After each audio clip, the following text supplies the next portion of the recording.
Tom will continue on with our questions from Patreon supporters and others. The next question is from Ken. Have we been playing a part in developing our rule set as we exercise free will choices to evolve both our avatars and our consciousness in order to grow up? Or was it set in stone at the moment we were chipped off from the LCS? Okay, now the rule set is what defines our virtual reality. Virtual reality we call the physical universe. Okay, that's defined by a rule set. And we know of these rules by different names. They're called physics, they're called chemistry, they're called biology. All of our basic fundamental sciences try to find out what the rules are in this particular virtual reality. The rules define everything that can happen. It defines all the possibilities here.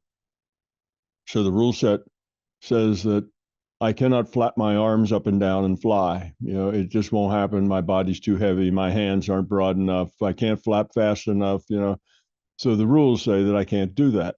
So that's just, I can't jump 20 feet in the air either. So there's just lots of things I can't do and lots of things I can do. And the rules define which are which.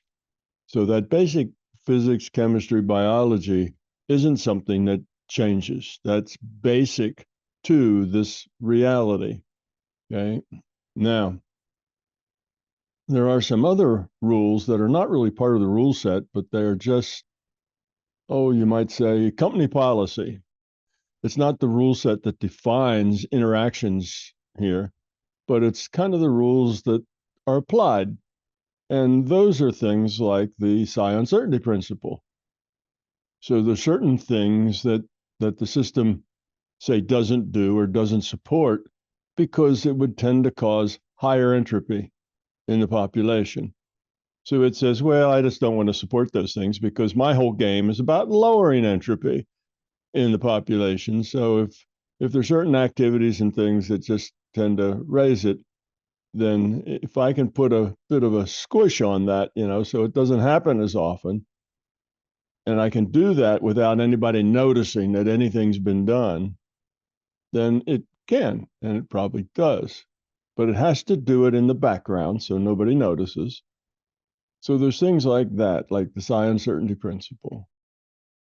It may be in the future, as we all grow up, that there won't be much psi uncertainty.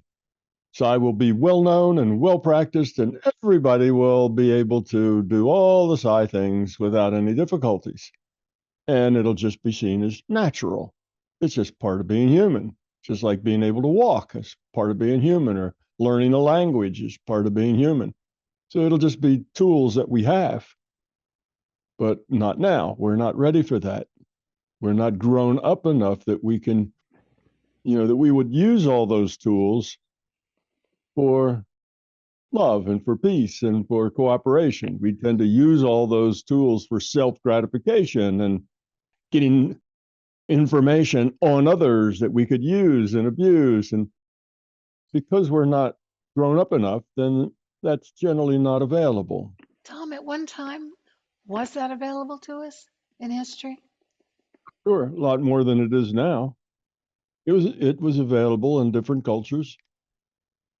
And that's probably where the system learned that it was not a good idea.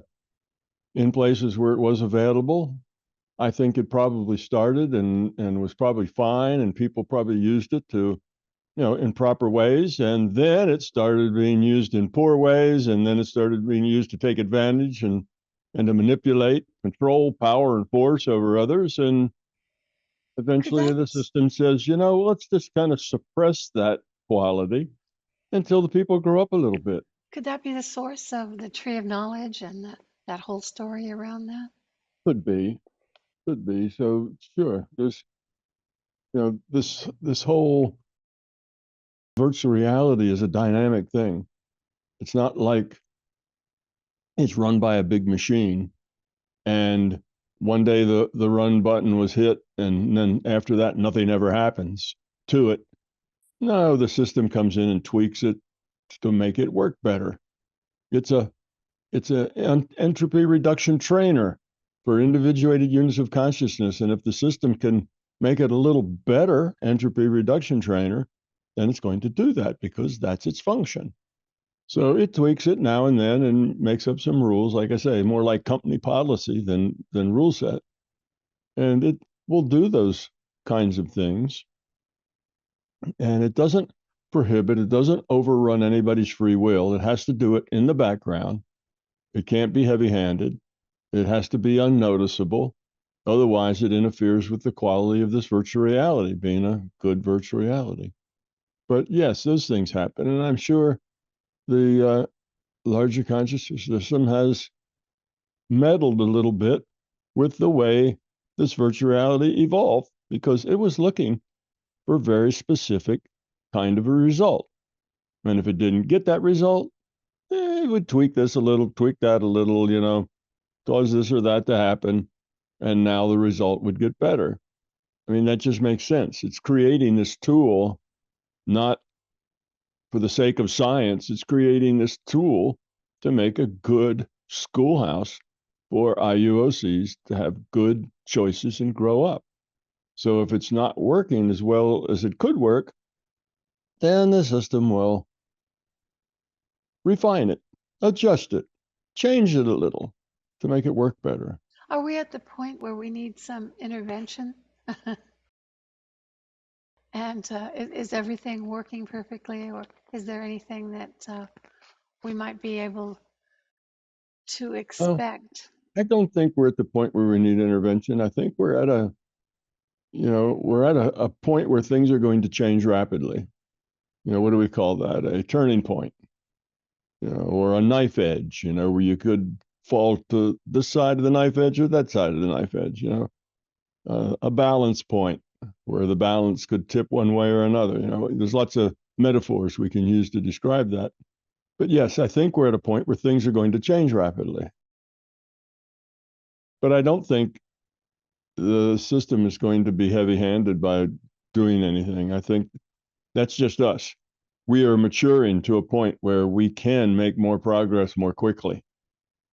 We've been, quote, making progress, unquote, for about 200,000 years. And as you can see, we're not very quick.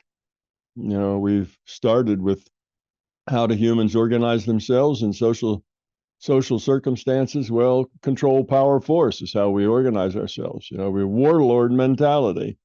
That's how we organize ourselves. Well, that's not very grown up. That's like kindergarten, maybe preschool as far as evolution goes.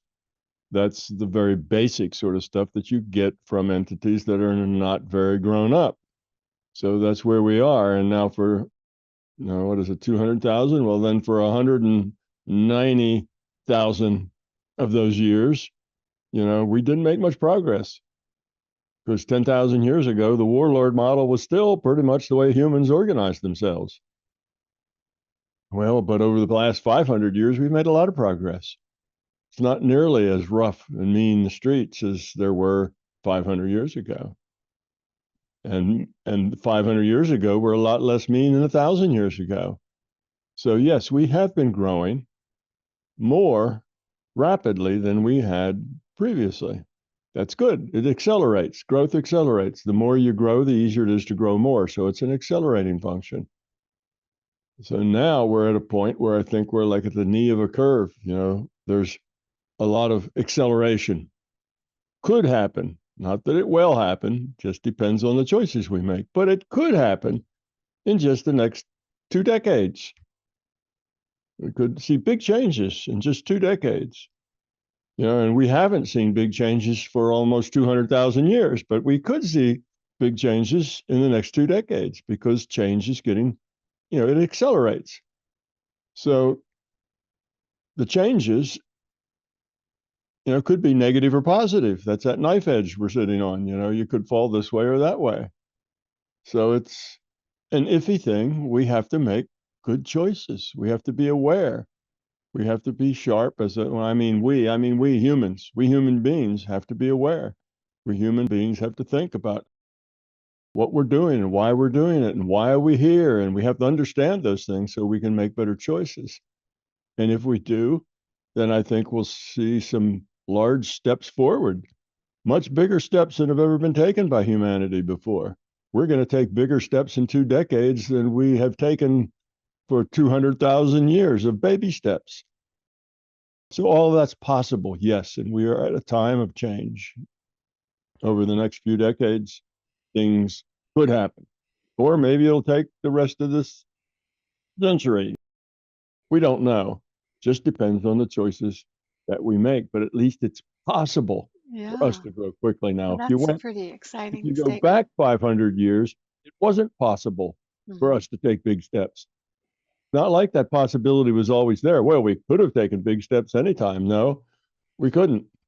It was not likely. I shouldn't say it's impossible. Nothing's impossible, but it was highly unlikely that that would happen, that we could take big steps.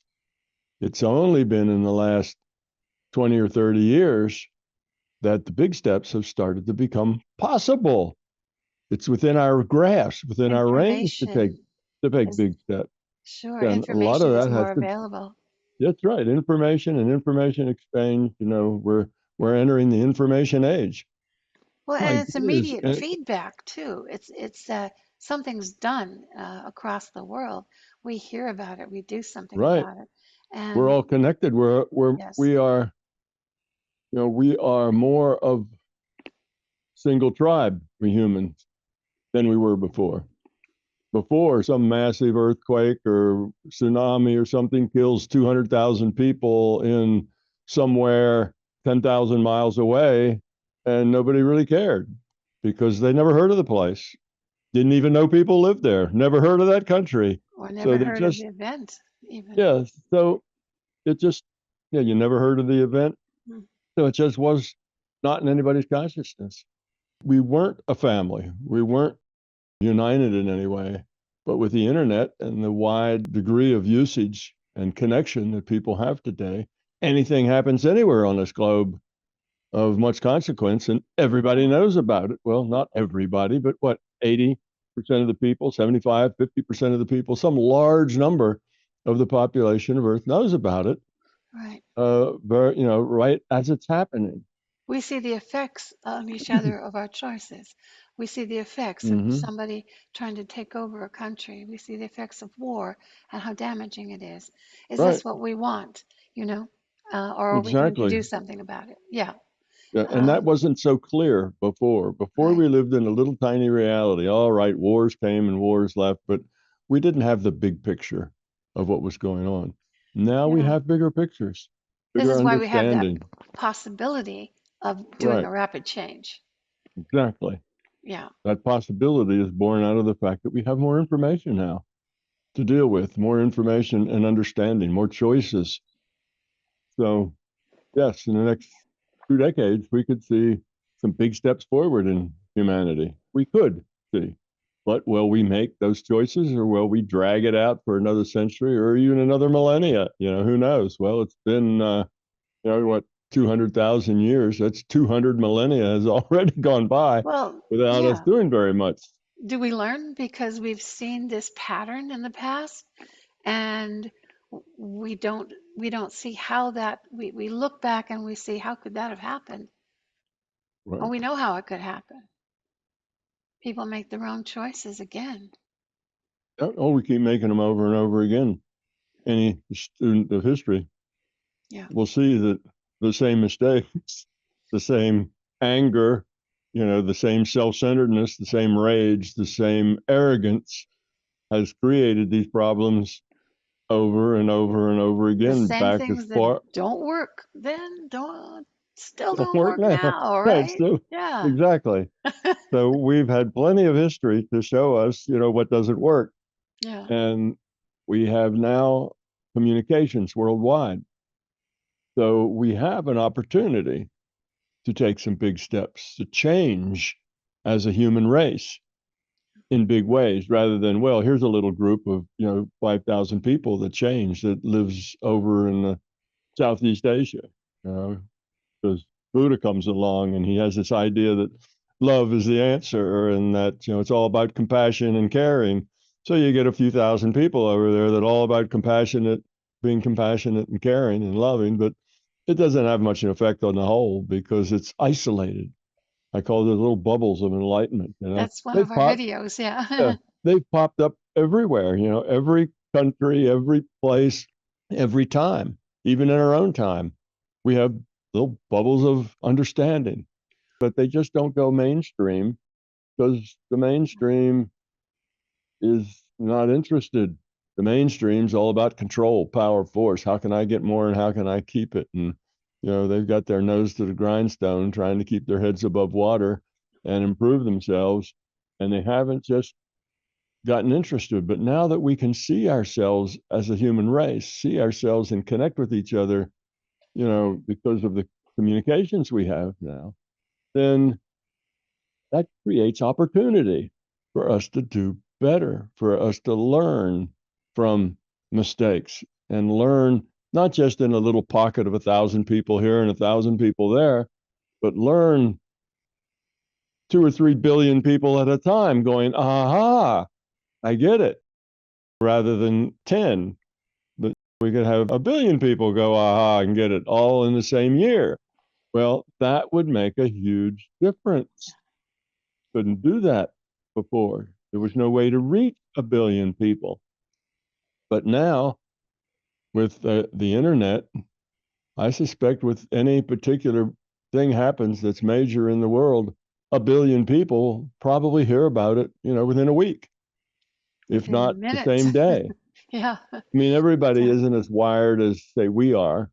Everybody doesn't walk around, with laptops on their hip and that kind of thing. A lot of people in the world are not plugged in, but a large number of them are. And you don't have to have everybody. It's not like it has to be 100% vote. Every human has to say yes before the yes is carried. It doesn't even have to be a majority. It just has to be enough that influences the others. So 10, 20%, 30%, if you've got that much, then that's enough. You don't need everybody. You don't even need a majority, but you need a pretty sizable minority to make things go mainstream. And if we get to that point now, we can get to that point. It's possible, but we couldn't even 100 years ago. It was impossible. Humanity just could not grow in any big way, big steps 100 years ago. Just wasn't, the infrastructure wasn't there. You It is know, now. Tom, part of your theory is a lot of research into, you've done a lot of research into past databases. And I know you may have wondered at some time all of these people throughout history that carried a message of love. Now you've said you can go in and query that information that was that avatar, that was a message of love. Have you done that, and have you learned anything from what they tried to do and what they have done? Yeah, no, I have not done that. No, I haven't learned anything like that. But it is so obvious. You don't have to be a genius to figure out that love is better than fear, right? Let's see. I got love here. I've got fear there. One of them is nice and warm and cuddly, and the other one is mean and prickly and hurts. Which one's better? Wow, let me think about that a while. You don't have to be a genius to figure that out. And you don't have to be a genius to realize that all the dysfunction we have basically comes from people being self-centered. It's all about me, and at a bigger level, my state, my tribe, my country, my race. You can run it up to whatever level of that you want, but it's all about me and me and my, and that is the problem because compassion is about caring about others. It's not a me, my, I kind of thing. But Being they will tell kind, you that it's all about you, yes, as long as of you course, believe me. yeah, Yeah. of course. But the idea, like kindness is about others, caring is about others, cooperation is about others. Think of all the things that work out well, that build, that create, and in social systems, they build within social systems. Those things are all positive things. And the things that tear social systems apart are self-centered things, lying to get what you want, to manipulate, to not take care of others, but to use others. That then is high entropy. That causes things to crash and burn. That causes pain. So these ideas have bubbled up everywhere. From time to time, you have people who understand the basic nature of reality and that love is the fundamental answer, is where we have to go, and that fear is the fundamental thing we have to avoid and get rid of. And they'll state that in 1,000 different ways with 1,000 different metaphors, but that's basically a no-brainer. Anyone, even with a very small amount of acumen or ability to thought, can come to that conclusion. It's not, you don't have to be brilliant to figure that out. So people do figure it out, and they have figured it out. And like I say, little bubbles of enlightenment around a Buddha or around a Jesus or around a Muhammad that understood things. Yeah, they've happened not that far in the distant past. All those things I've mentioned have been in the last 2,500 years, which is nothing compared to the 200,000 we've been evolving. So yeah, these things bubble up and stay in the margins. What we need to do is get them into the mainstream to where not a few thousand or even 10,000 or even 10 million, but a billion, 1,000 million I think people your theory get it. has an ability to do that because you're not taking any kind of religious stand. You're looking at it in a big picture, and a physicist, consciousness researcher has concluded after 50 years of research that love is the answer. And that has been presented in many different ways before, but not within a scientific theory. And I think it Yes. has the Well, possibility to include everybody that way. the difference this time is that similar models have been made, like I say, for far back as we have written language. They go way back, even before there was written language. But what's different with MBT, with what I'm doing, is that I'm not making a religious model or a philosophical model. I'm making a scientific model. So basically, I'm creating a new physics that contains the old physics, but it contains a lot more. So you can understand all the things that the old physics understood, but you can understand a whole lot more. All of those paradoxes in the old physics, things that, where did time come from? You know, where does charge come from? What's the source of charge? Where does it come from? Well, scientists just don't have a clue. Why is the speed of light a constant? Why do probability waves collapse into particles? You know, all these things that the scientists just know happen or they think happen, but they have no idea why is it supposed, why does it work? Why does the world look like that? Well, my model answers all those things. All those paradoxes that science has, it answers them. So it's just a better, higher level physics. It's an advanced physics that explains a whole lot more than the old physics. If that gets into the mainstream, then that same physics also says that love is the answer. And that what we're here for is to lower our entropy, become love, become caring, get rid of our self-centeredness. That same science can logically, deductively do both a better physics and a better philosophy and metaphysics, if you like. But it's all logical now, it's not belief based. So that's the difference. It's logic based, not belief based, whereas Buddha had a really good thing going, but it tended to be belief based. You had to understand what he was saying, and then you could believe it or not. And most religions are belief based, and most philosophies are opinions. Oh, this is my opinion, and that's his opinion, but there's no real way to tell the better opinion. Which one of those is the more correct opinion? Well, there's no way to do that.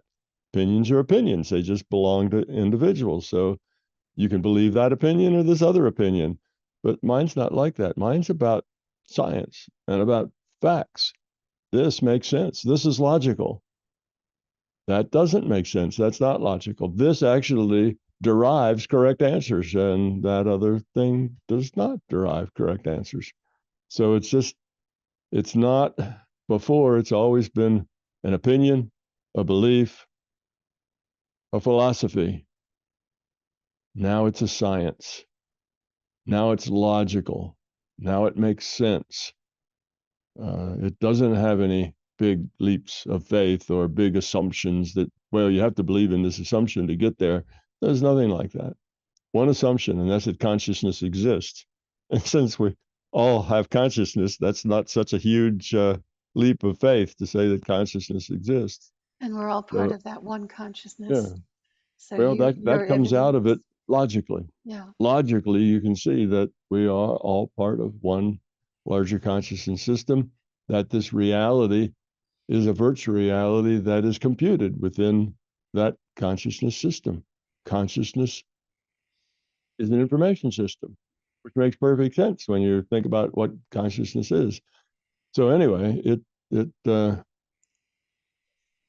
are not assumptions; those are logically deduced from consciousness exists. You start there, and the rest of it just falls out logically. So that's the difference now. So yes, I think something, it doesn't have to be MBT, it doesn't have to be my thing, but some concepts that are like that, more general, larger concepts, need to develop and take big steps, get mainstream, and then we'll see some big steps being made because people will finally understand what their purpose is here, what the point of their being is, what they're supposed to be doing, and what's destructive of that purpose and that point. And where did that come from? And how do you get rid of it? And all those things that now are not well understood. People just are the way they are because that's the way they are. Well, my model also not only produces a scientific description of the objective world, but it also creates a scientific description of the subjective world. So you know why it is that people are unhappy or sad or arrogant or anxious. There's reasons for that, logical reasons. You can point right to the logical reasons. Okay, here's what the problem is. Then you just have to outgrow it. Now, just have to outgrow it sounds a little easy. It's not necessarily a trivial thing to do to outgrow it, but at least you can understand the problem. Why is it my life is a struggle? I keep struggling and struggling, and I think, oh, if I could just get over this last hump, this last barrier, if I could get through that, everything would be clear sailing. And you get over that, but no, you clear sail for a couple of weeks, and then wham, you get to the next hump in the road. And then, oh, if I could just get over that one, and it just keeps repeating. So life turns out to be a struggle. You never seem to ever get to the place where it's not a struggle. Happiness and satisfaction and joy are just seems like almost impossible states to live in. Oh, yeah, you can achieve them for 10 minutes here, a day there, or a week here, maybe even a month or a year. But to live in them all the time, to just live in those kinds of states of satisfaction, joy, and happiness and peace, well, you can live in that all the time if you understand the nature of reality and how it works. You don't have to live in a struggle. So that's good news that people can use. And if it ever went mainstream so that, a billion people or even a half a billion people got that, that's all it would take. Maybe even a quarter of a billion people got that. That's all it would take. I Because like the that. others would look at that quarter of a billion and they'd say, wow, look at those people. They smile. They're happy. They're productive. They're successful. I'd like to be like what are they doing that I'm not? Oh, I see. They understand the nature of reality and what's important and what's not. They understand where all that unhappiness and struggle comes from. So it would grow and spread very quickly. You could just get a small minority of the people to understand it. The small minority is too small. If it's only 10,000 people, well, that's not enough to make a bump in the mainstream. You need 200 million people or 500 million people. That's a half a billion people. You need a lot of people to get it. And that's never happened yet because it's always been a belief, a philosophy, a religion, something subjective that, well, maybe, maybe not. How can you prove that? Show me the facts. Well, there are no facts to be shown. It's just a good idea. So it doesn't spread, but I so think far. understanding a sense of purpose is a huge thing. And I very much appreciate your answer. Ken, we got a lot of mileage out of your question there. And I think the possibilities for a turning point in this entire reality to come in the next 2 decades is quite a remarkable statement. And I hope that's the case. Thank you, Tom. You're welcome. I and MBT Events hope you liked this video. We will continue to post videos for free on my YouTube channel, but please understand, these videos are expensive to produce. They represent many thousands of hours of production and editing, as well as all the necessary audiovisual equipment, computers, and software.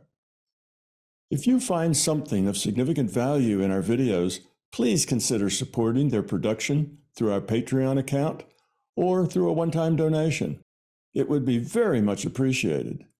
The links are in the description below. Thank you.